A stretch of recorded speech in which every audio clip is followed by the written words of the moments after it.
हाय, कैसे हो आप लोग दोस्त। मेरा नाम मोहम्मद अकबर है और एक कमेंट आया मेरे पास साइट पे। ये साइट आप फ्रेंड के लिए है कि ये चर्बी इसका किस तरह कम किया जाए। तो ये होगा कैसे आप ज्यादातर जंक फूड खाते, कहने का मतलब पिज्जा हो गया, बर्गर हो गया, ऑयली चीज, बिरयानी, ये सब चीज जितने भी होता है देखिए।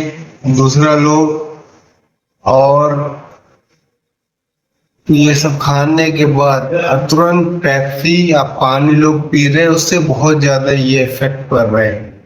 तो कोशिश करें कि ये सब चीज ना पेप्सी पिए साथ में, और आधा घंटे के बाद ही पिए पेप्सी और पानी।